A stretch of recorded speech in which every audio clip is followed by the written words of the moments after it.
Rabindranath Tagore, the polymath, is a product of the Bengali Renaissance, an incredible period of cultural revival, scientific temper, social reform and political evolution in Kolkata, which was the capital of British India. Tagore, the youngest son of a prolific and illustrious family, was a multifaceted genius, a composer of more than 2,000 original songs, a genre of writer in every area, from novels, short stories, poems, philosophical essays, an advocate for universalism and women's rights, and later, in the last stage of his life, a painter. As Inakshi mentioned, Three Women is inspired by two novels of Rabindranath Tagore, The Broken Nest, Noshto Neer, The Home and the World, Ghore Baire, which were later adapted into films by Satyajit Ray. Tagore's relationship with his sister-in-law, Kadambari Devi, who was his muse and his confidant, was in all likelihood, through my years of research, a romantic relationship. When Tagore was abruptly married to Mrinalini Devi, Kadambari Devi committed suicide at the age of 27. The idea for Three Women was conceived during a conversation that I had with late film director Satyajit Ray on his two heroines, Charu and Bimola.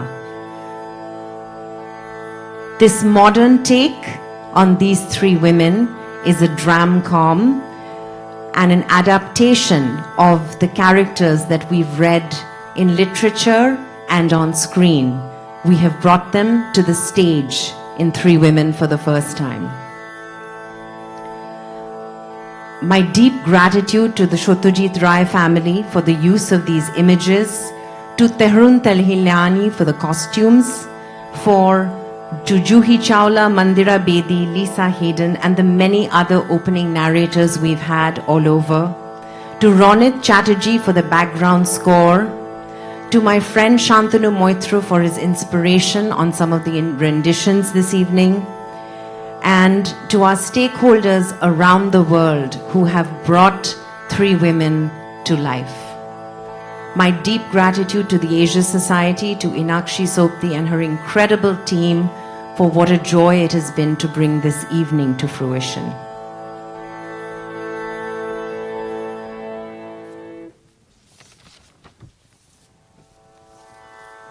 And without further delay, Three Women.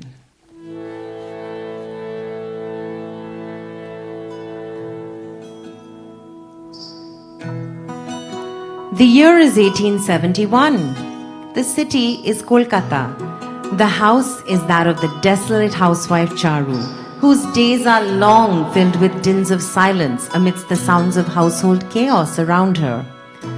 Her nights are quiet too, with the sound of crickets and the occasional rustling of leaves.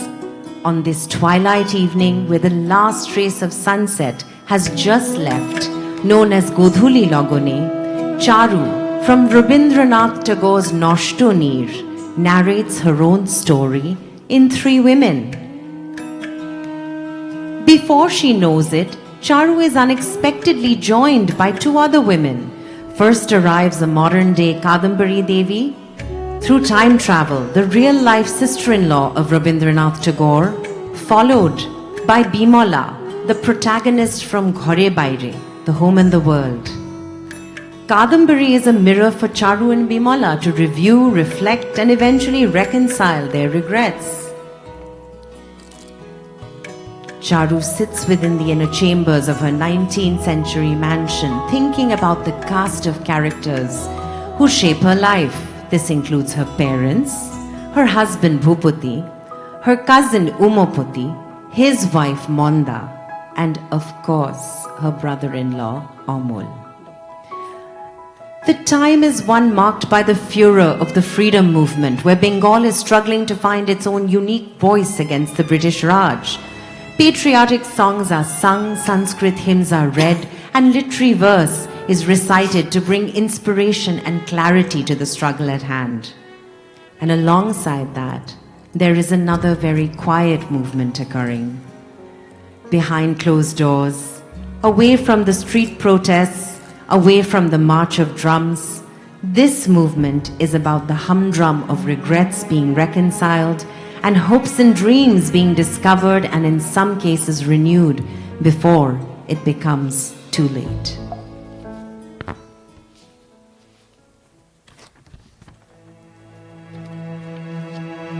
যদি তোর ডাক শুনি কেউ না আসে তবে একলা চলো রে, তবে একলা চলো, একলা চলো, একলা চলো, একলা চলো রে, তবে একলা চলো, একলা চলো, একলা চলো, একলা চলো রে।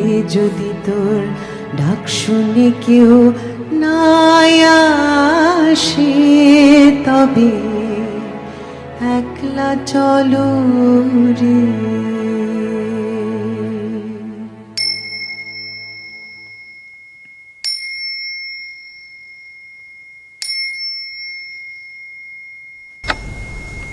I'm the child bride Bom, who was brought into this house many years ago. One day, while growing up in my parents' home, there was a visitor that came from Bhupati's family. She was a large, fair-skinned woman with a round face and big fingers, and she carried with her these 2 trays of colorful treasures hidden under sheets of window-pane like paper. On one tray sat a wooden bride doll, who wore a bright red round teep, a lal net sari with a golden zari border, and a generous ghumta over her head. This little bride sat next to her groom, and beside these miniatures was a life-size silver pot of Shidu. Now, I thought that the Shidu was for the doll. Then I soon found out that it's actually for me.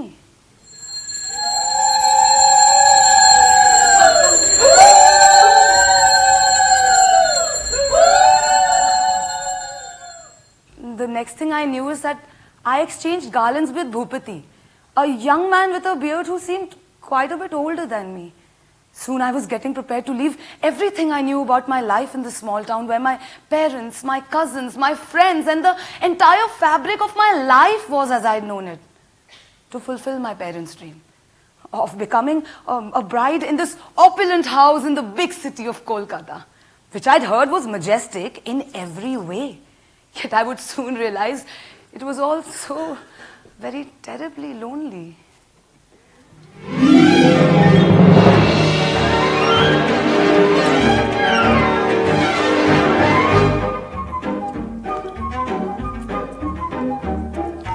প্রাণ চাই চক্ষু না চাই মরিয়ে কি তোর দুস্তর লজ্জা, প্রাণ চাই চক্ষু না চাই সুন্দর এসে ফিরে যায়, তবে কার লাগে মিথ্যা এ সজ্জা, প্রাণ চাই চক্ষু না চাই মরিয়ে কি তোর দুস্তর লজ্জা, প্রাণ চাই চক্ষু না চাই। That was then and this is now. You see, in Bhupati's house, I have no lack for anything. Yet I strangely feel as if I exist with no purpose. As if I blossomed into my womanhood, just sitting in one place, collecting dust. Sort of like a flower does, on its own, regardless of whether you admire it or not. Sort of like my marriage did, on its own, whether anyone admired it or not.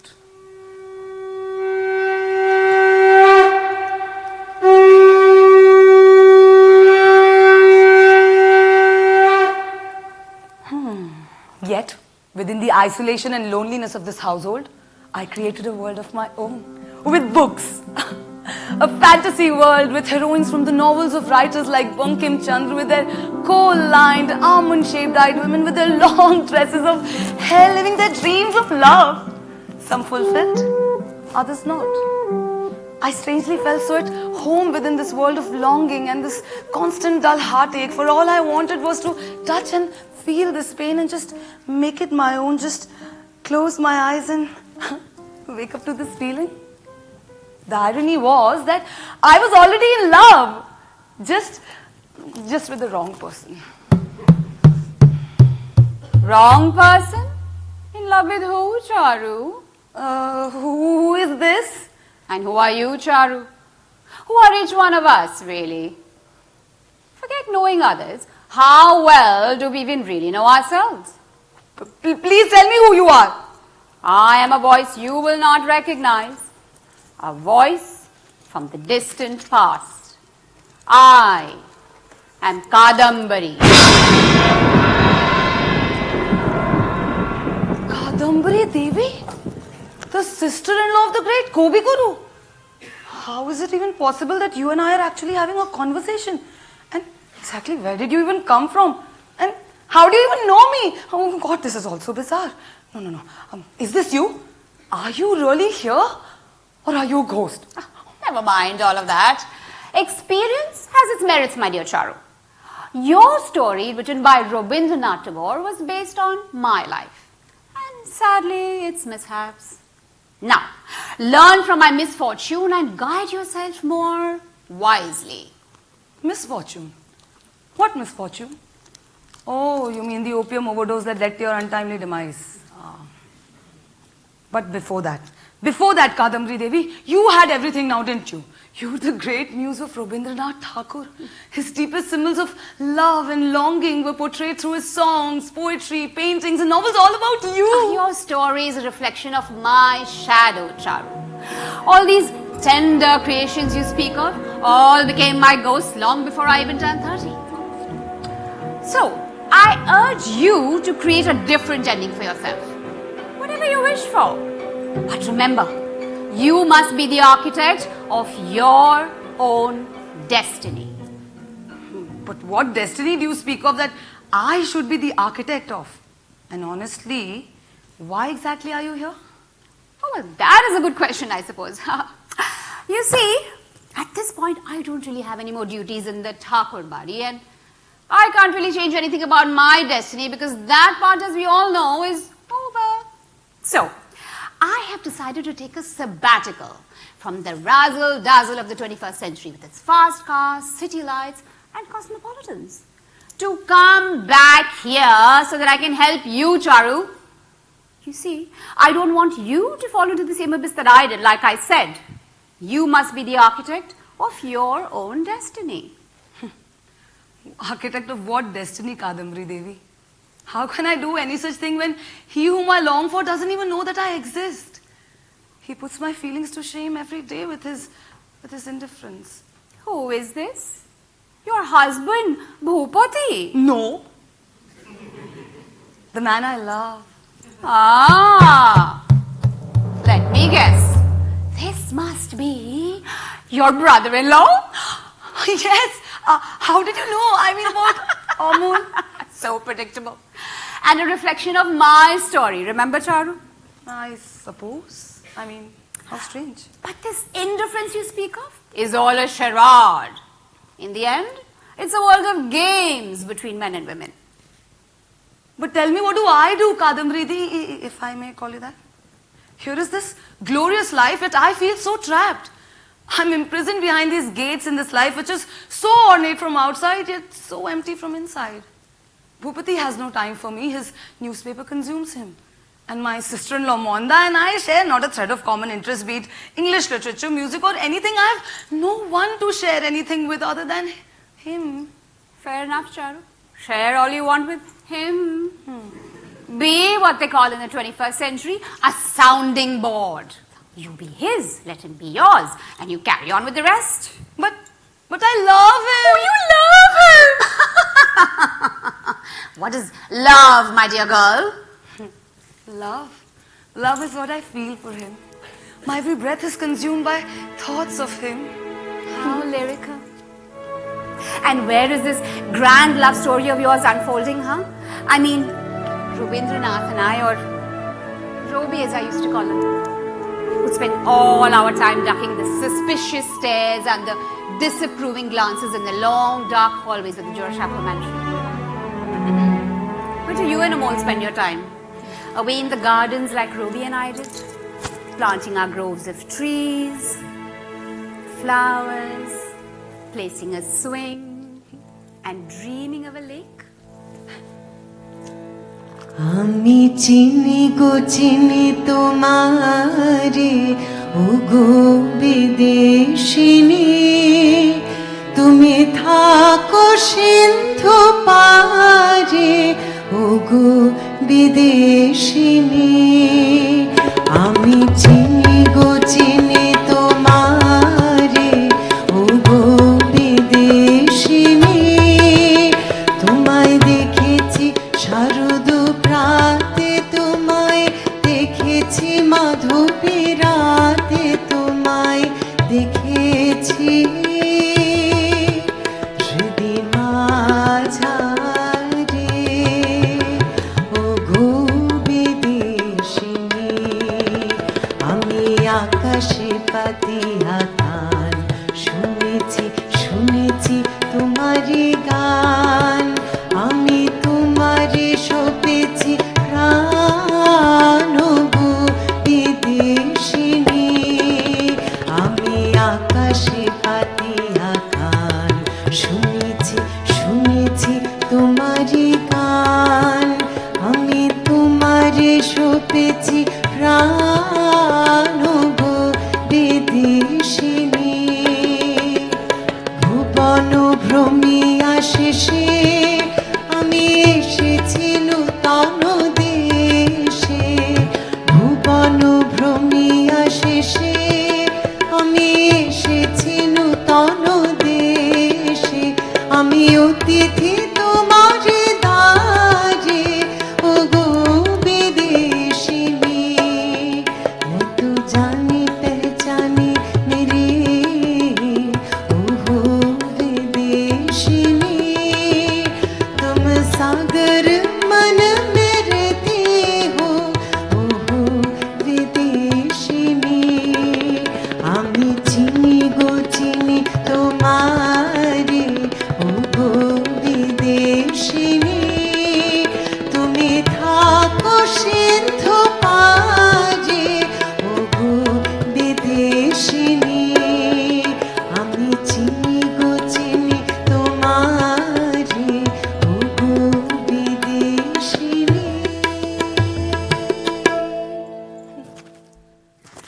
At first, in the parlors of the house. And then later, as you telepathically guessed, in the gardens outside. My first dream of him was with me alone, leaning on the Thakur Dalan railing with its 4 long corridors creating a rectangular picture frame-like balcony, with the rim of the balcony looking into the courtyard like the gallery seats of an opera house. My own theatre unfolded there.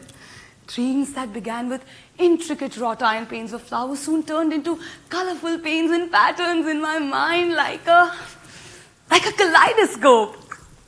So this is how you spend your mornings, peering endlessly into a kaleidoscope and dreaming away the hours with your night owl. No, I didn't say that.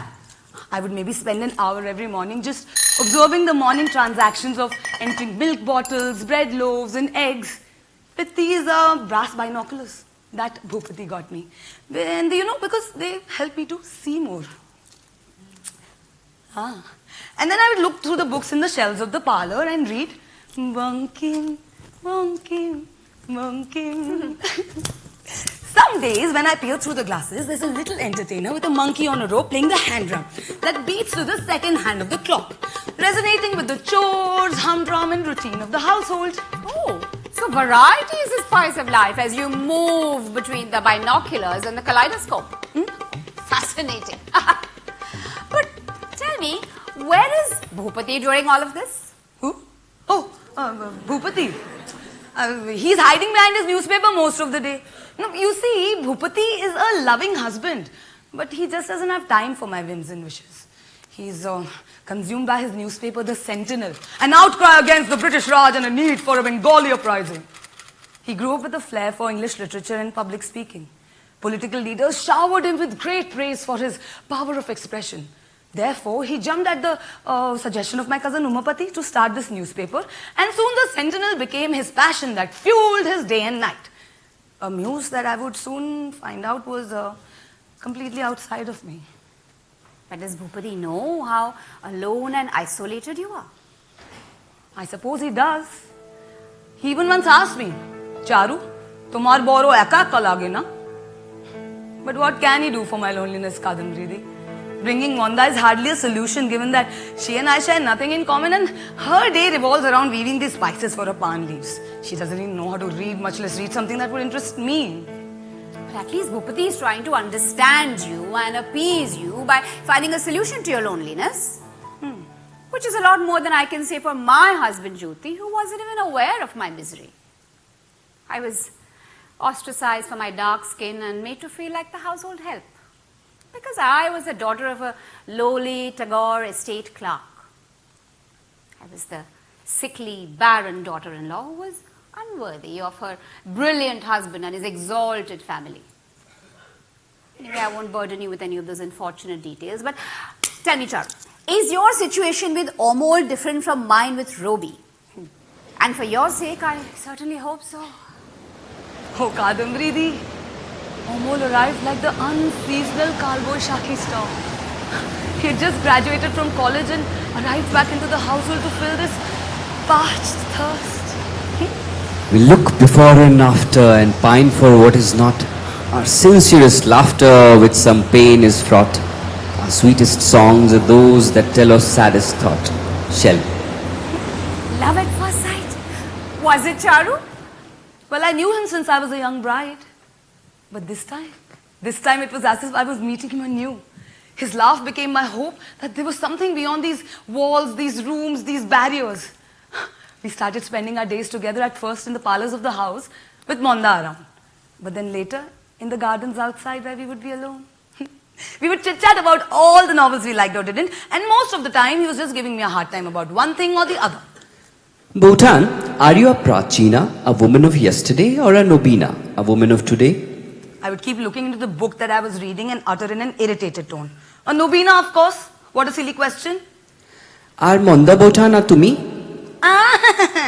Monda would of course say that she's a Prachina as well. Oh, sorry, a Nobina as well. And that's when I would end up wondering, what does it exactly mean to be a Nobina or a Prachina? Did I think I was a Nobina because I read Bonkem and had lofty debates with Amol on the same? And did I think Monda was a Prachina because she couldn't read or write and instead spent her time eating pan and playing cards? Truth be told, I didn't know then and I still don't know whether I'm a Nobina or a Prachina. All I know is that every time Amol was in the room, I had butterflies in my stomach, especially when he was writing. The idea of him creating something permanent out of these fleeting afternoons excited me terribly. The idea behind him constantly writing something that was only ours and ours alone and not to be shared with anyone else. So private. Huh. But what were you creating, Charu? I mean, wasn't Amol the one creating? And do you think he's honestly even bothered whether you're the proverbial Prachina or Nobina? Aren't these ideas all just in your head, my dear? No, it's not just in my head. He is bothered. He even once asked me one day when we were in the gardens alone and I was on the swing just going la la la, high and low, back and forth. Bhutan, why don't you write as well? Write? What will I write about? I have nothing to write about. Nonsense. You have so much to write about. You can write about your childhood, the days you spent in your hometown, the colorful melas with the rides you would tell me about when you first got married. All of that is long forgotten. I don't remember any of it. Anyway, Thakur Po, promise me one thing. These writings are between you and me. You will never publish any of it. They will remain between you and I, never to be shared with the world outside of us. Theek to? I promise.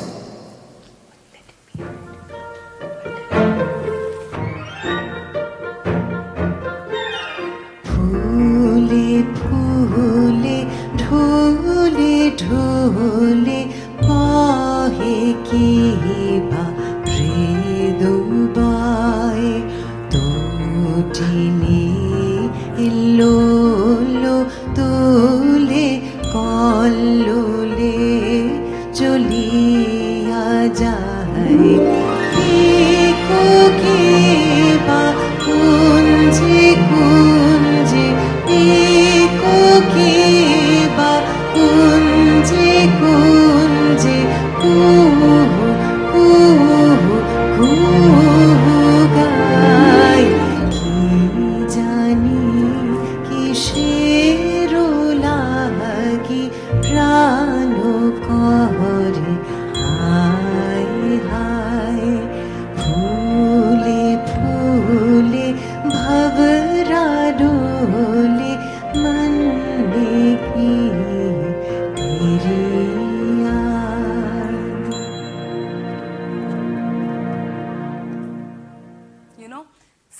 never stay mad at Amol for long.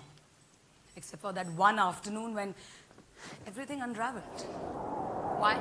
What happened? What unraveled? I was going to my bedroom to tie up my hair while Monda was religiously making her pan outside my door. Bhutan, they have taken my writing. Who? I asked confused. The magazine, The Lotus. My heart stopped. The blood from my feet transported itself to my face. I was hot and flushed and my heart was pounding within earshot. Bhutan, oh Bhutan. I didn't respond and that's when I heard him in the hallway. Monda Bhutan, kulfi khabe? Would you like some kulfi to celebrate? Kulfi? To celebrate? That too with her who couldn't even read a word of what he had written? His audacity was beyond me. Bhutan, oh Bhutan. Wait! Can't you see that I'm busy with something? Saying that, I composed myself by drying my tears with the anchal of my sari. My heart raced. I felt so used, angry and helpless that he had practically given himself away to another woman. And then? I opened the door, letting him in. I was heaving for breath and glaring at him. I slammed the door shut, hoping that Monda could hear its echo. Amol, startled at my sobs and tear-stained eyes, flinched at the sound of the crashing latch. His eyes turned saucer-like, and he took a step back away from me as if to protect himself from my rage. Or was it to shield himself from my desire? I didn't know. I moved back towards him and pressed my fingertips piercingly into his chest. I kept sobbing and pounding his chest. Keno, how could you do this? Why did you give away our writings to the Lotus? You're a liar. Na Bhutan, tumi bhul bujho. I have not lied to you about anything, Bhutan. I have only shared with others what I created with your blessings. I deepened my embrace around his neck and continued to sob. He stood there stone cold, without any movement or response. I continued to cling, not wanting to awaken from this blank, infinite moment. All I wanted in this dark moment was a desperate whisper. Promise me that you will never leave me. তুমি কিন্তু কোনোদিন এখান থেকে যাবে না, promise me. Bhutan, আমাকে ছাড়ো. Let me go. Dada আসছে. He is coming. Let me see if he needs something. He pushed my arms away and walked towards the door to leave. In that hurricane of sadness, I suddenly remembered one day when we were in the gardens alone and he had said something. Bhutan, you know you really need to start writing more. Dada feels I should look after your writing and make sure that you use your time better. What? Have you been spending these afternoons with me out of obligation? Please don't do me or your brother for that matter any favors. I'm absolutely capable of entertaining myself without any help from you. Saying that, I stormed off up the stairs with a cold sweat on my forehead, demeaned and humiliated. Yet I wondered, was he using me or was I using him? Never again. I promised myself, never again. Never again what, Charu? Never again will I abandon myself like this. It's as if I left myself out there, alone, to be trampled upon by him. Fine. I've heard your story. And now it's high time that you listen to mine. You know, Charu, somehow I think you're getting this all completely wrong. I mean, Amol hasn't even done anything. He just doesn't want to complicate his life by sleeping with his Dada's wife. You honestly can't be blaming Amol for blowing you off. Besides, haven't you heard of the rules book? No, what is that? The rules book. A 21st century guide inspired by the women from the Sex and the City generation. To tackle this cat and mouse game between men and women, it is essentially a manual for women not to make complete fools of themselves. What does it mean? What that means is, Charu, forget about the fact that Amol doesn't want to jump into bed with you. You can't be bearing your feelings for him on a sleeve for him and the whole world to see. Get a grip on yourself and play the game. Rule number 1. Do not seem like an eager beaver. Play it cool. But Kadambari Di, I do not know how to play it cool. Amol is a part of my being. I am consumed by him. I dream of him during the day, that we are kissing each other, holding each other, and then I dream of him during the night again with equal fervor. My heart starts racing when I hear his footsteps coming down the corridor, and I lock my eyes into a book, hoping that he would come looking for me, and when he doesn't, my heart drops. Charu, you are not taking the advice that I am giving you from the mistakes that I and countless other women have made. If you have a crush, keep it to yourself. You don't have to announce it to Arnab Goswami or on the BBC. Besides, where is all of this going to lead to, Charu? I mean, Amol is not even remotely prepared to be your Hugh Grant and ride off into the sunset with you. Just as Ruby was not with me. These are all very clever men, in that they can be romantic and poetic and masters of self-restraint when they need to be. Perhaps something for us to learn from? But Kadambari Di, you speak as if everything in life is a predictable variable in an algebra equation. When I had my arms around Amol, I could hardly contain myself. I wanted his lips on mine, his mouth on my neck, just every inch of me to let this dam within me break, for I couldn't hold it in anymore. Oh, yes, Charu. Women across the times have felt and will continue to feel this burning passion that eats them up inside. But remember, when the going gets tough and a man has to step up and make tough choices, out the door he runs. You see, the male species is not capable of handling complexity with anything. Sadly, this was true for Ruby, and now it seems like it's true for Amol as well. But Kadambari Di, what you are saying is really depressing. How can you say that I'm just a frivolous pastime for Amol, just feeding into his motives? No. If that was the case, why would he make me his muse? Charu, we can believe whatever it is our heart desires for us to believe. Well, I don't believe that. Our truth is only defined by our heart's truth. Fair enough. You'll find out for yourself. Are you condemning me? No. I'm asking you to realize that there are many rooms in this house of truth. Well, I do not know about these women that you speak of. All I know is that great love gives birth to great ideas and contributions. And you, of all the people, should know that. Yes, I do know that.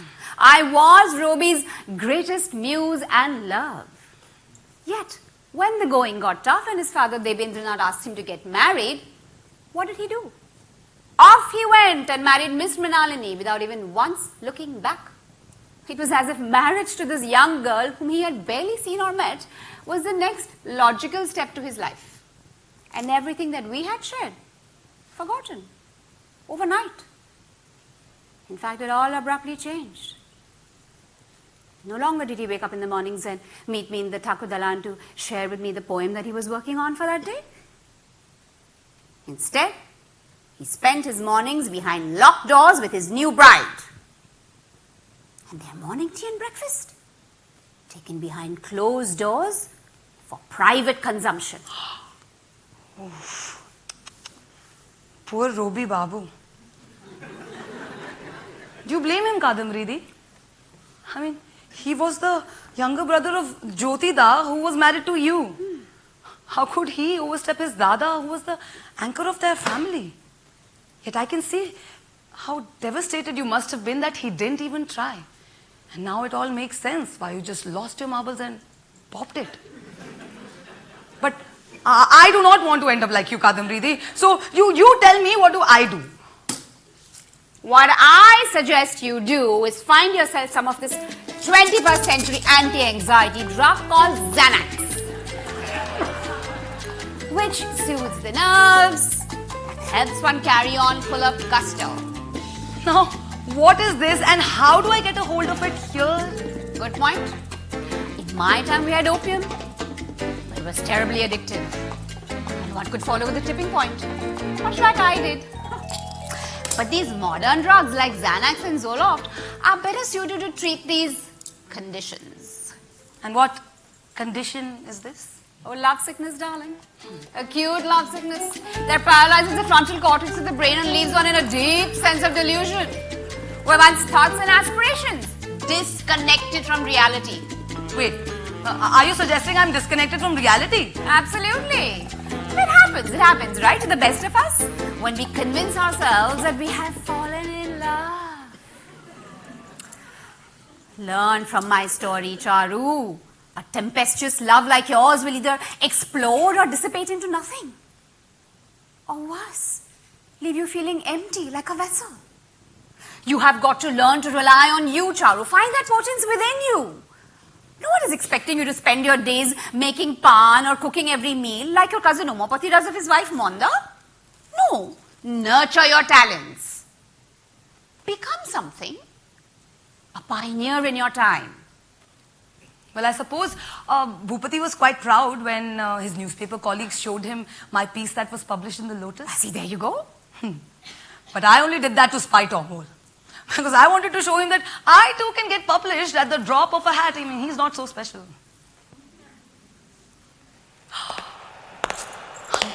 Kadamridi, do you hear that? That's Amol.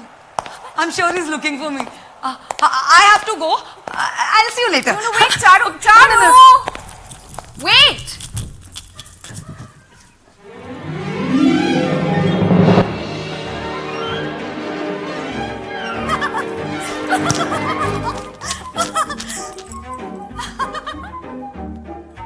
প্রাণ চায় চক্ষু না চায় মরিয়ে কি তোর দুস্তর লজ্জা প্রাণ চায় চক্ষু না চায় সুন্দর এসে ফিরে যায় তবে কার লাগে মিথ্যা এসব যায় প্রাণ চায় চক্ষু না চায় মরিয়ে কি তরু দুস্তর লজ্জা প্রাণ চায় চক্ষু না চায়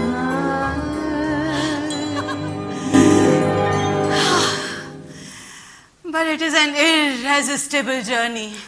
What is that? And what journey are you talking about? The journey of going down this supposedly fallen path into the arms of another. Dangerous, but consuming like quicksand. At the time, the fruits of it seem sweeter than any nectar or syrup one has ever tried. Not another one.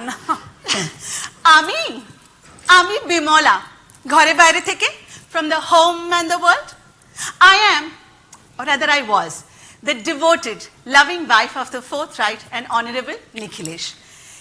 He was my true north. He made me everything that I am, from being the envied Boma to learning to read and write in English, to dressing in fine Western clothes, to be able to play the piano, pom pom pom, with a British governess, and have the freedom to leave the Obrod when I wanted to. Wow. Sounds like a good catch to me. But I am shamed in Kadambaridi. I have now evolved from a virtuous Ma Durga into this destructive, deluded Ma Kali, ruining the man and the household that has given me everything.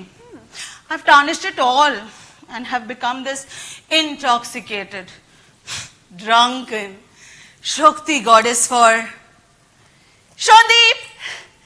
And who is this Shondeep? Shondeep, he's my husband's friend.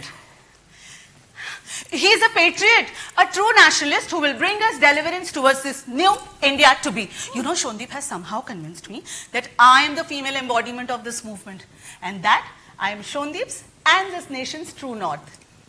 He tells us all to embrace what is Swadeshi and reject all that is Videshi. Excuse me. Prada purse. Oh, Gucci glasses. Armani. Reject, reject, reject. Bande Mataram. Shujalam, Shufalam, Malaya, Shitalam. He chants. Huh? And he's also asked me for my help. He's asked me to keep aside some gold guineas, which I've already taken from the household expenses. To fund his work, though. Of course. As it's so expensive to drive the movement at the speed and the breadth that he does. I told him, I'm very happy to do all this. And can also sell my rubies and my emeralds, should he need me to. Sounds like you're in the midst of creating your own freedom movement with this warrior who swept up your heart and the nation in the same storm. But tell me, Bimola, what is so irresistible about him? Oh, Kadambaridi. I don't know what I'm so taken by, Kadambaridi. I feel this whole obsession would have faded had I just ignored it. But my desire for him keeps growing as I know he cannot resist me either. The tone of his voice, Bimola, oh, it caresses me like a touch. His glances fall at my feet, pleading. And has Nikhil guessed? I suppose he has. Oh, Kadambaridi, I feel a thrill exposing myself to Nikhilesh. My love, my desire and my passion for Shondeep. Kadambaridi, it would ruin me completely if Nikhilesh actually knew. But, on the other hand, it'll be a strange, bittersweet treat. Tetule chutney? Treat? Oh, no. I'm sure Nikhil would be devastated. That he would be. You see, Nikhilesh is like God. He is a principled man, an honorable, just. He's a superhuman in many respects. Such a loving man and a caring husband. He though would not let me fall for my crazy desires, no. But strangely, he doesn't stop me either. Which he could. He doesn't throw Shondeep out of the house, which he could. After all, Shondeep is his friend, his guest. Yes. Or maybe he is trying to test me. Waiting and watching to see what I actually do. And what will you do, Bimola? Why do you ask me such questions? Oh, Kadambaridi, I don't know. As it's all so wrong and so tempting all at the same time. You see, Shondeep is the first man to have made me feel like a woman. Like a real woman. His youth and presence burn like 1,000 flames. He has this larger than life quality that moves my mind to places that I've only dreamt of. He makes the entire canvas of my life come alive in front of me. I'm like a veena made of flesh and blood, playing in his hands, the tunes of which filling our days and nights. You see, Kadambaridi, he calls for me in the afternoons. I perfume my hair with Bel Phuler Mala and make sure the alta makes my feet look like lotus leaves. And then, excuse me.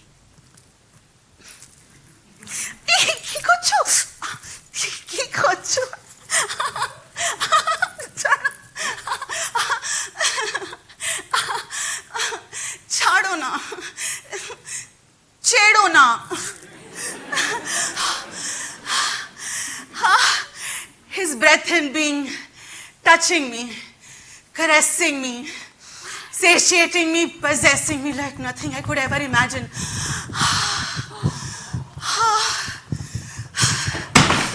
Something broke. This is all so very romantic, Bimola. Oh, but clearly, you haven't read the rules book either, huh? You're making yourself so overly available to this man, running to answer his every women call. Of course, he's playing you like the Veena that you now think you are. Except, you think you're the Veena of love. And he thinks you're a Veena of gold guineas. This Shondeep lives comfortably in your house, and he's not bothered that his nationalist movement is actually causing misery to the poor.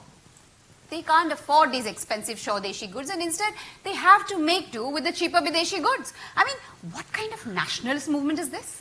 It is the movement of truth.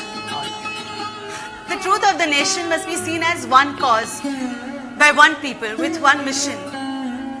It cannot be fragmented or poisoned by such foreign threads and thinking. One must sacrifice all that they have for this movement and make no compromises that are halfway. Such is the path to the nation's salvation. Sounds more like the path to your own salvation, Bimola. What Kool-Aid portion have you drunk from this fraudulent Shondeep? It sounds to me that your precious toy boy has pulled the wool over your eyes and he's robbing your poor husband blind. Toy boy mane? Toy boy. A 21st century term given to a male distraction. Someone with more form over substance. In other words, you're Shondeep, who's all talk with nothing to back him up. You speak like my Bodhi Major Anima. Yes, you mock me and my affections towards Shondeep's work without realizing the grand liberation that it's going to set our nation towards. Sounds like your Major Anima actually has a point. My Major Anima is extremely jealous of me. You see, I'm the most ordinary looking bride of the family who's won her husband's unwavering love and loyalty. Nikhilesh has never gone to any other woman. All my bodhis are far more beautiful than I am, but sadly, they do not have this kind of loyalty from their husbands, and which is why they envy me deeply. They take every opportunity they get to let Nikhilesh know that I'm distracted. And that my affections lie elsewhere. Well, let them envy you. I mean, life is not fair. And perhaps you have been dealt a better hand than most. I can see from my own story that my husband Jyoti wasn't even aware of my existence when I came into this Thakur Bari as a child bride at the age of 9. He was already transfixed by his sister-in-law, the great Gyanodanandini Devi, the beautiful, shrewd and manipulative wife of his dada. What a lonely existence I led in Jorashako. Until little Ruby came along and befriended me. So what I will tell you, Bimola, is that to have your husband's true affection is a gift greater than any other. Perhaps only the boon of children can be held equal. And did you not have any children? No, I wasn't blessed with any. Neither am I. And neither was Charu. And perhaps that is part of the void for women like us. We look to fill that gaping hole within with the attentions and affections of outsiders who sadly only wish to remain on the outside. ताथेया चरण नाचिरे प्राण बीना प्राणों में बजिरे बजे डमरू द्रिम द्रिम हृदय धर के द्रिमता द्रिम द्रिम ताथेया चरण नाचिरे प्राण बीना प्राणों में बजिरे walk along by see your face just looking at me out of place I feel your rhythm I feel your rhythm can you just do to me why can't I walk away I feel your rhythm I feel your rhythm morning will come day is near the stars are out diamond lights I feel your rhythm I feel your rhythm can you just do to me why can't I walk away I feel your rhythm I feel your rhythm bajiri baji damaru drim drim I feel your rhythm I feel your rhythm It all happened so fast. It's as if he left with the same Kalboishaki storm that he had arrived with. What happened so fast, Charu? He left. Just like that. Without so much as making a sound or leaving a trace except for the letter he left behind. Much like a suicide note amidst shattered glass. Leaving those to pick up the pieces behind. Suicide notes. So familiar to me. You know, there was great speculation as to why I didn't leave a suicide note behind, but truth be told, I did. Only to be destroyed by my father-in-law, Debendranath, to avoid the looming disaster of a scandal of my alleged relationship with Ruby being made public. What What a disaster it would be, no, for the Thakur body if the real reason of my death were to be made public. So much easier to just destroy all traces of evidence. Anyway, I'm sorry, what did Amol's note have to say? That he'd got a job with as a copyright editor with a newspaper in Assam, and now he was thanking him, myself and his brother for taking such good care of him, and now it was his time to leave. And there was one more thing in that letter. And what was that? He said, Bhutan must never stop writing. Please tell her to continue to write.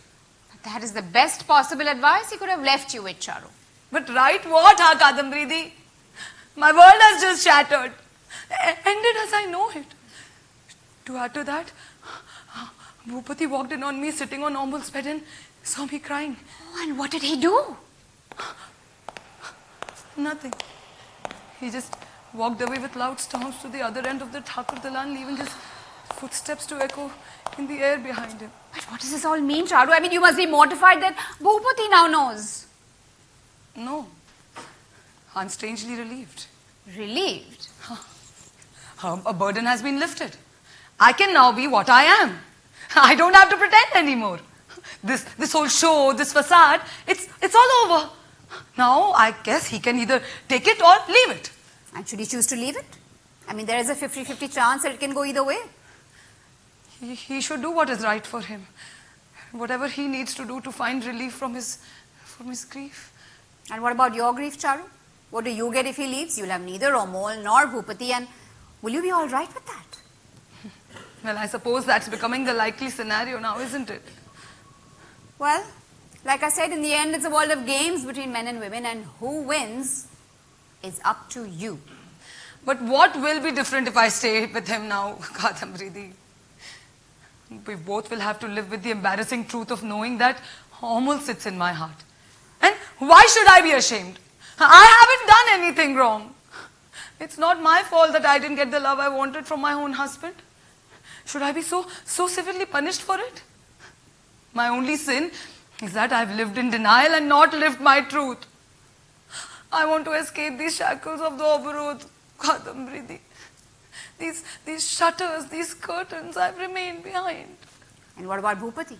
He hasn't done anything wrong either, so what does he deserve, Charu? He deserves his freedom. And you're right, it's not his fault that I fell in love with Amol.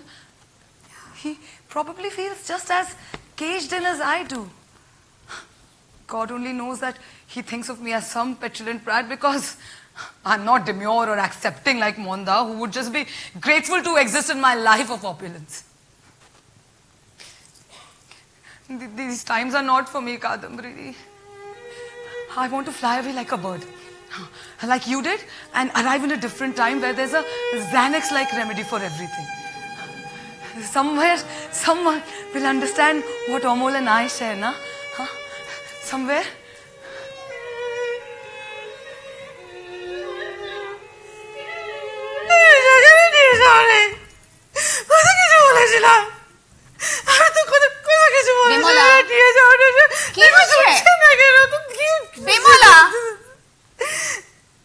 He tried to steal my gold guineas, saying they were for the Swadeshi movement of the nation, but it was all for him.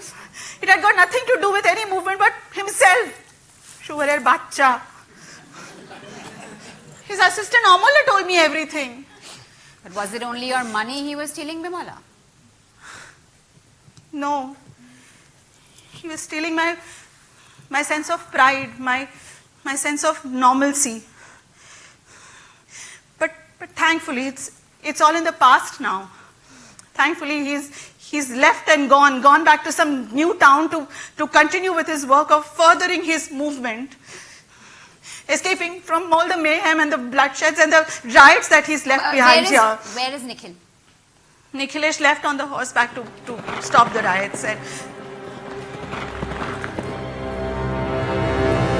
But he hasn't come back yet. And what if he doesn't come back ever? Oh, Kadambridi, what will I do? It's all my fault. It's all my fault. How utterly reckless and stupid now. From her, I'm to be blamed for all of this. It's all my Oh fault. God, Bimola, It's all my fault. Bimola and Charu. Now you both listen to me. You have both played the parts you were meant to play in the lives of these men. And now, it's time to face some hard realities. Your love for these men was illusory. Mere mirages of saviors that were never meant to be. Now, pick yourselves up and emerge stronger by finding your own voice. What voice would that be, Kadambari Di? Amul was my inspiration, my song, my every breath. Now where do I find that life force from? From where? From yourself. That breath and oxygen exists within you. You're a writer waiting to be born, Charu. Don't be a Sylvia Plath who stuck her head in the oven out of literary and romantic disillusionment. Be your own person. Be your own woman. Write your own poems. Sing your own song.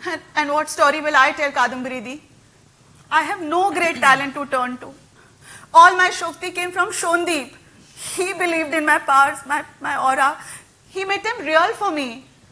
Shondeep was my intoxicant, my opium.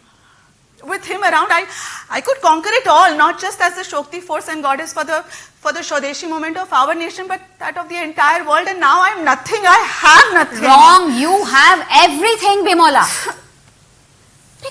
Become a mentor for this young boy, Amullo. Become that person whose reflection you see in the mirror when you see yourself through Shondeep's eyes. Make that reflection a reality. I mean, really, isn't this all a bit ironic, Kadambari Di? I mean, should you be preaching to the choir about finding your voice, picking yourself up and emerging stronger when all you did was pop some pills and never woke up again when the going got tough? Here you are acting like the Joan of Arc or the Helen of Troy. Please, popping off from the face of hard realities barely gives oneself that distinction. Excuse me, I never once said that I was Helen of Troy or Joan of Arc. If anyone here is Joan of Arc, it is our Bimola, who is saving our great nation from obstruction and destruction. Kadambari Di, please don't make this about me. I never once said that I'm some Joan of Arc or Helen of Troy but when you are preaching all your do's and don'ts from your rules book with your grand liberation philosophy, you are hardly an example one should be following. I mean, if you were so bold and so freed, why didn't you tell Jyotida that you knew he loved Gyanoda Nandini Devi and that he had a liaison with a courtesan whose letters you found in his pockets? Kadambari Di, you could have also told him at that point in time that yes, you loved Robi Babu. And then who knows, maybe you all could have lived the life you wanted to. Jyotida with Gyanoda Nandini Devi and you with your Robi, each to their own. Huh? That is actually a very good point, Bimola. Kadambari Di, if you really liked Robi Babu, you should have told him that you wanted to be with him and then maybe he wouldn't have succumbed to marrying Mrinalini. Or it could have been one of those marriages on paper. Exactly. Kadambari Di, let's just face it. You took the easy way out. That afternoon when Jyotida was late in coming to pick you for his shipping company launch, what did you do? You made all kinds of assumptions about where he'd been, where he'd go, where he'll end up later that afternoon. You slipped into some state of deluded paranoia, hallucinating things about him and Gyanoda Nandini Devi which probably weren't even true. Maybe it wasn't even there on their minds. Were you trying to escape the harsh reality of Robi Babu slipping out of your grasp fast and furiously? Realizing however unromantic their marriage might be, Mrinalini was now the boss, which will keep him away from your beck and call. Beck and call. Now on that end it sounds a lot like you, Bimola, now doesn't it? I don't think you should be attacking Kadambari Di on this one. Dressed and decked up in all your kundan jewelry, crepe silk. Please, you were more or less just a finely jeweled escort for Shondeep. Charu! I was my husband's intellectual peer and equal. Nikhilesh valued my opinion and sought it. What were you but a dancing doll for Bhupati? Phule. As if you are one to comment on my being a doll when all you wanted was to be one.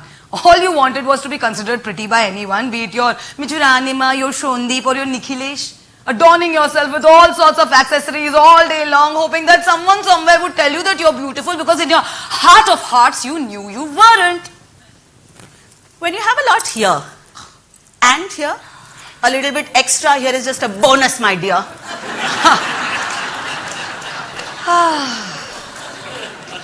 And in that moment of overindulgence, you lost both. Both? At least I had both of them at some point in time, huh?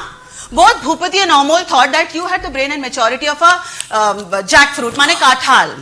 Of course, they both kept you at arm's length. But what did you do? You kept scurrying about, running after Amol like a needy little girl, following his traces everywhere that he went until one day he had to plan a great escape in the middle of the night just so that he could get away from you. Bimola! Enough! That is enough. I don't want to hear another destructive word out of either of you. Both of you please calm down and sit down. And take a deep breath, please.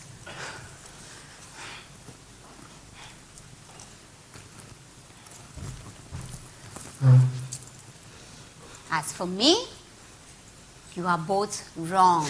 Wrong! You know nothing about what happened. Yes, I did speak to Robbie before he got married. But about something entirely different. It was a dark, violent and stormy evening that April in Jurashakho. Robbie and I were sitting in my room as usual discussing his writing. He couldn't go back to his chambers that evening because the wind and the rain were sweeping across the Thakur Dalan, making it impossible to cut across. The black and white marble floor in my room was glistening with specks of rain, and the shutters, the green wooden shutters were shaking and banging against each other as if to work out their own set of tensions. I was sitting in front of my mirror, lining my eyes with kajal, putting champa flowers in my hair and applying sheedur when Robbie began reciting his labor of love for that day. Shangana gagani ghor ghana ghata. The cloud-filled skies of the night. Nishitha yamini re Shangana gagani ghor ghana ghata. Not a sound can be heard. I don't know what came over us. I turned to look at him. His gaze piercing into mine as he continued to sing. The lyrics hanging in the air. कुंज पथे सखी कैसे जाब अबला कामिनी रे शांगन गगने घोर घन घटा. He rose and he started walking towards me. And when I turned my gaze back to the mirror, he was standing right behind me. My heart was thumping in my chest. He touched the champa flowers in my hair and caressed my neck. I don't remember what happened next. Or perhaps I don't want to remember. Because it was something I so desperately wanted from my own husband, Jyoti. But instead, it was my Robbie. My Robbie who took me to a world that I didn't know existed. Robbie. Oh, Robbie. My Robbie. Robbie.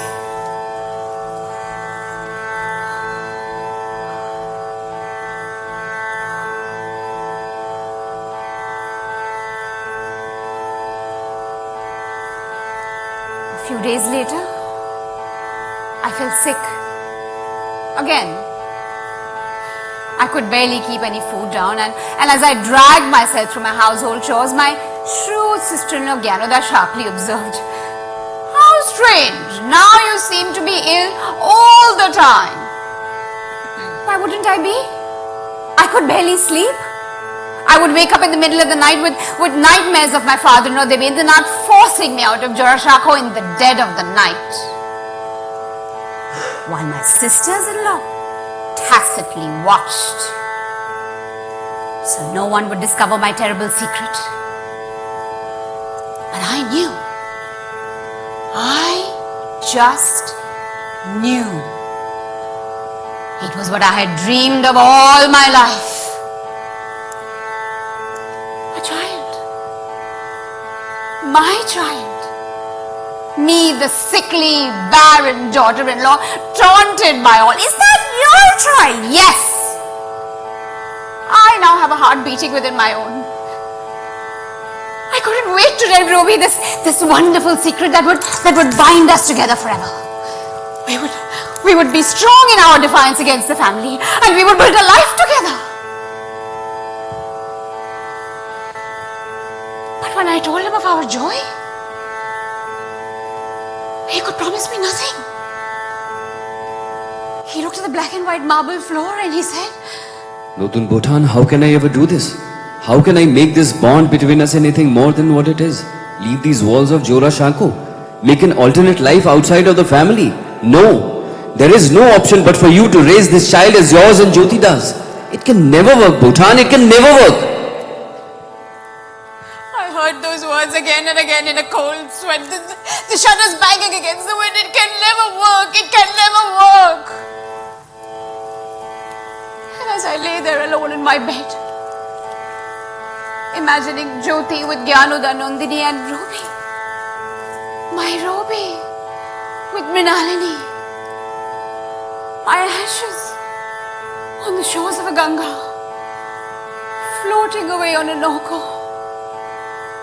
each wave taking my memory further and further away.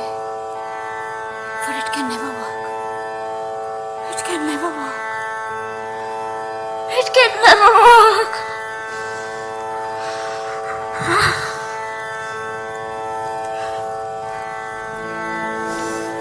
Shangana gagane ghor ghana ghata kunj pathe sakhi kaise jaawab kunj pathe sakhi kaise jaawab abla kamini re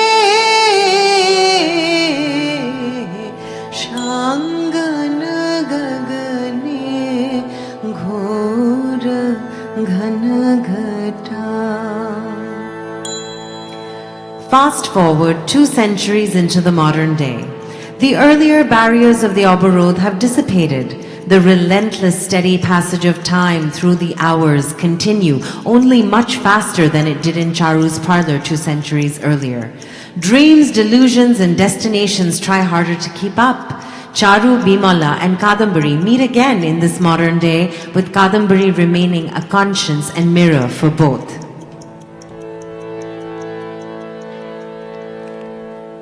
যদি তোর ডাক শুনে কেউ না আসে তবে একলা চলো রে, যদি তোর ডাক শুনে কেউ না আসে তবে একলা চলো রে, তবে একলা চলো একলা চলো একলা চলো একলা চলো রে, তবে একলা চলো একলা চলো একলা চলো একলা চলো রে, যদি তোর ডাক শুনে কেউ না আসে তবে একলা চলো রে।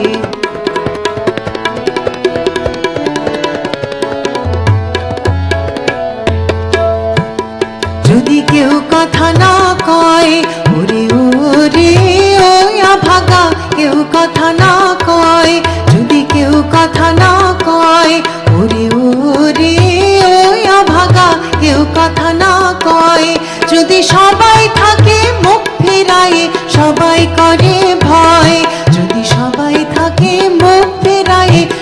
সবাই করে ভয়, তবে পরাণ খুলে ও তুই মুখ ফুটে তোর মনের কথা একলা বলো রে, ও তুই মুখ ফুটে তোর মনের কথা একলা বলো রে। যদি তোর ডাক শুনে কেউ নাই আসে তবে একলা চলো রে, যদি তোর ডাক শুনে কেউ নাই আসে তবে একলা চলো রে, তবে একলা চলো, একলা চলো, একলা চলো, একলা চলো রে, তবে একলা চলো, একলা চলো, একলা চলো, একলা চলো রে। যদি তোর ডাক শুনে কেউ নাই আসে তবে একলা চলো রে, যদি তোর ডাক শুনে কেউ নাই আসে তবে একলা চলো রে।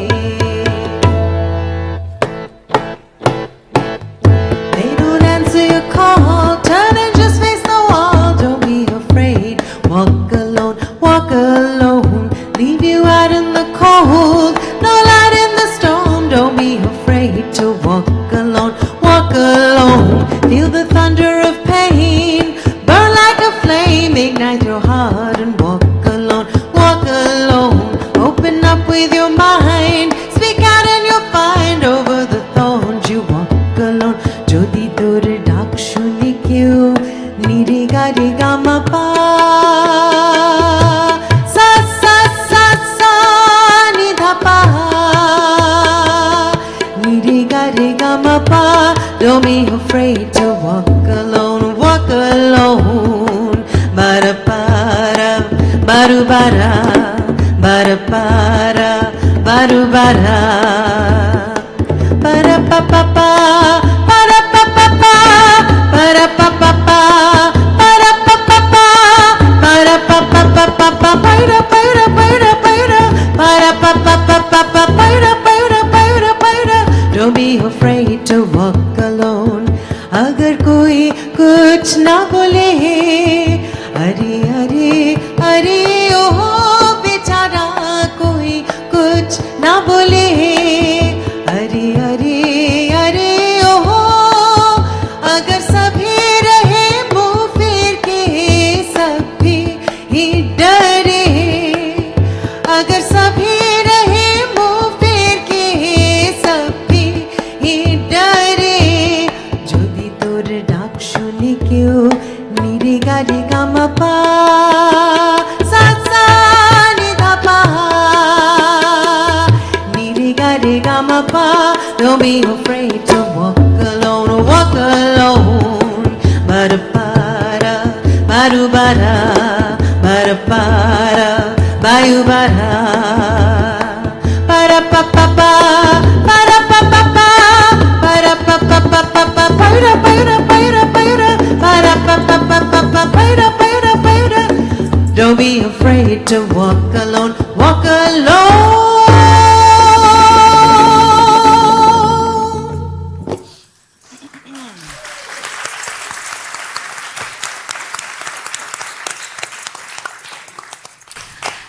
So here we are, ladies, in the razzle dazzle of the 21st century. We've crossed bridges, moved houses, got new clothes, new hairstyles, even new attitudes. So tell me, is living in the 21st century all that it's cracked up to be? Well, let's put it this way, it has its moments.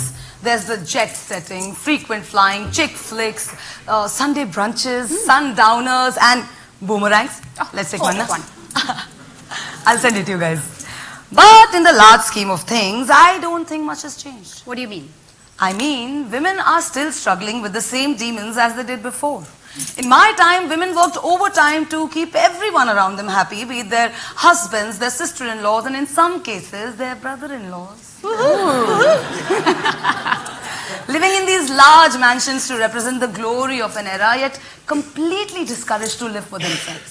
And today, 200 years later, be it the plush pads of South Mumbai or Park Avenue in New York, women are still grappling with the same sleepless nights, looking at runaway clocks, waiting for their husbands who are still busy with more pressing matters, and asking themselves the same question: who am I? And do I matter? And according to these modern books or magazines, as we call them, whether Vogue, Femina or Vanity Fair, And again, whether in New York or New Bombay, they all seem to be saying the same thing. The modern woman is still living for everyone else, be it her husband, her children, her parents, her bosses, and losing herself in the process. In fact, it's even more complicated now. Now it's all about what to wear, what brand of eye makeup to buy, and what positions to have sex in. Back in the day, we never had to bother about eyeshadows, and everyone pretty much knew everything about the Kama Sutra. Yeah. Anyway, what's it all about these reality shows? Do we not have enough reality in our lives that we have to watch stuff like Big Boss and The Fabulous Lives of Bollywood Wives? This Netflix, chat groups, WhatsApp, Flapbook, Facebook, everyone living in the world of Apple. Which, by the way, was once a forbidden fruit. This business of tweeting like a bird and eating like a bird and being an angry bird and swiping right with the bumblebee. Yeah. You can't tell one from the other, yet every moment is about choosing one over the other. Like that Arnab Goswami guy that you had once told me about. Now that I've seen him, I can't tell the difference between him or Harry Potter.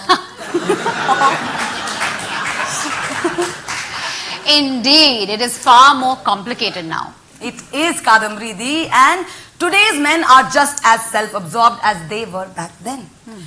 In my time, Bhupati hid himself behind his newspapers to avoid any conversation with me. And Amol buried himself in his writings in the gardens. And today's men hide behind their iPads and iPhones. In fact, they don't want to talk about anything and would just rather send you an automated text message saying, "Can't talk right now, call you later." Imagine, not even a personalized text. So true, which means we are still struggling to answer that one basic question. Am I the rules girl or not? And are you? Me? Well, I don't know. While I may think that a lot has changed on the outside in the way we walk, talk and navigate, but our demons deep inside still remain the same. Like the unchanging yolk of an egg, undefined and malleable and murky and easily displaced. Interesting. But tell me, Charu, where have you landed with Amol? Nothing has changed there either. Let's face it, would Amol have been brave enough to endure the so-called embarrassment of living our truth? That is assuming it was his truth to begin with. People just haven't changed much at all, Kadambari Di. They have just learned to pretend better. Exactly. While we may think that we have progressed and all, we actually haven't. We are still searching for that idyllic notion of love. Shedding buckets of tears, sir. Shedding buckets of tears and wallowing. Back in the day, these tears were easily placated by rasagullas, as you can tell. Then it moved on to ice cream, and now it's on to fat-free froyo. So we're still stuck with these same circular questions. Do we stack up? Are we generous enough? Are we loving enough? Are we giving enough? Are we desirable enough? These constant circular questions. But what are you two doing now? Kadambari Di, I have become a writer. Wow. I may not have Amol, but I have my writing, a muse that never leaves me, never disappoints me and gives right back with consistency. And what are you writing about? I'm writing a memoir of the second act, hoping that a new film director would like to tell the rest of my story. Something where your brother-in-law, Rabindranath Tagore, and much later Satyajit Ray left off. For isn't this the ending they would have wanted for me? But it wouldn't have worked in their time, so this second act must be their catharsis too, enabling me to do what they really wanted me to, isn't it? And Bimola, have you decided finally whether you're the proverbial Prachina, a woman of yesterday, or a Nobina, a woman of today? Well, I think I'm the cliche. I'm a Nobina when it comes to my ideals and my thinking, but a complete Prachina in the way I want to be loved by my man. And how is that? Well, I want to rule the roost, yet somehow don't mind being dominated. Sometimes, both in and out of a bedroom. Well, I do not have a Nikhilesh or a Shondeep or Amol or anyone for that matter, but have found myself as a college professor for contemporary gender studies. Wow. And what are you specializing in? I'm looking into the anthropological evolution of her stories across modern cultures and times. And you know what I found? These modern women have all got it down right. While the rest of us are constantly wondering whether I am good enough or not, these women have all figured it out and asking, is the world good enough for me? Wow. But tell me, do you miss Nikhil? Yes. Sorry, say that again? You must miss Nikhil. Well, I do. But I realized I missed myself even more. I have now come out of that curtain that I was once camouflaged behind 200 years ago. And this is my act 2. Reborn in new colors and new shades through you, Kadambari Di. Because fundamentally, nothing is ever an end. Only thinking it makes it so. True. So true, Bimola.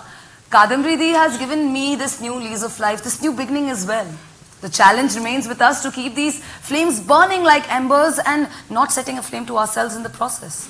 Yet these fires that we set ourselves on, in a way, create a rebirth of our own now, don't they?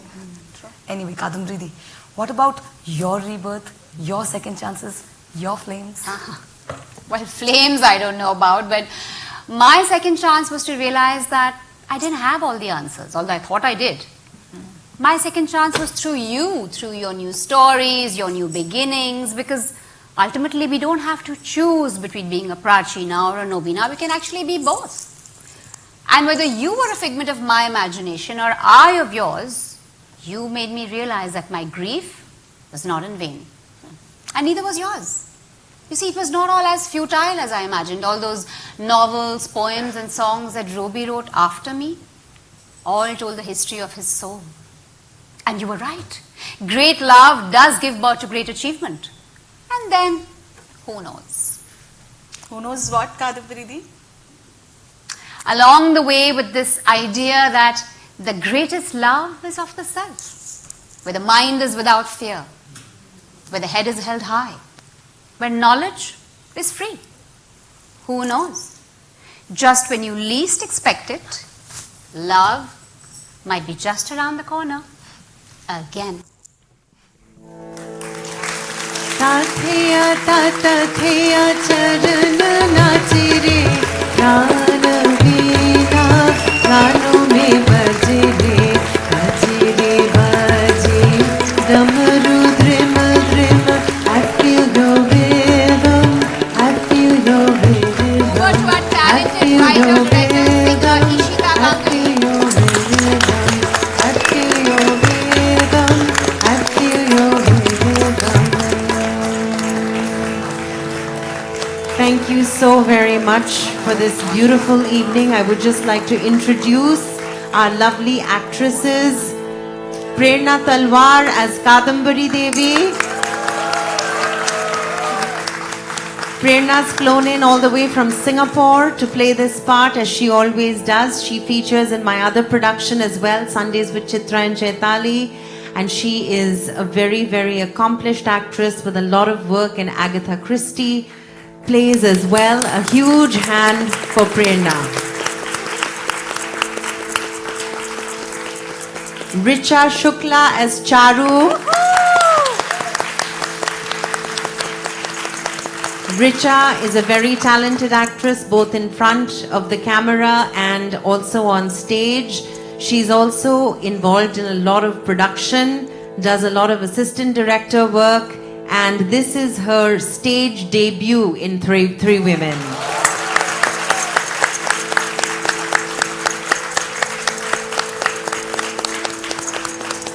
Archana Patel as Bimola. Archana is a stage actress and a film actress as well. She's been in Badhai Do and also in Sandeep or Pinky Farrar. And she's just released a film very recently. What is it called, Archana? Vicky Vidya ka wo wala video. Oh, terrific film. A big hand for Archana. Would like to acknowledge Basudev Saha on the right, who's played on every Three Women show ever. And I want to acknowledge my incredible tech team, without whom we would not be. Kunal Sharma on light, Tulika Nayak on sound. Thank you so very much. I cannot thank Inakshi and the Asia Society enough. This play really was conceived when I was working at Brown University. Where's the Brown University crew? Let's hear it. Lots from Brown this evening in an independent study class for Tagore and Ray. So that's where Three Women was subconsciously born. And Sonu Anand as Tagore and Amol. Sonu, come on to the stage. Sonu Anand, somewhere up there in the back. Ketaki, Shreya, and Ankita. Thank you so very much from the Asia Society. They are really the wind beneath the wings of the tremendous Inakshi, and what a beautiful, beautiful process that's been to, you know, they say at the end of the show, at the end of the shoot, it's always the process, and the process has been beautiful. Thank you so, so much.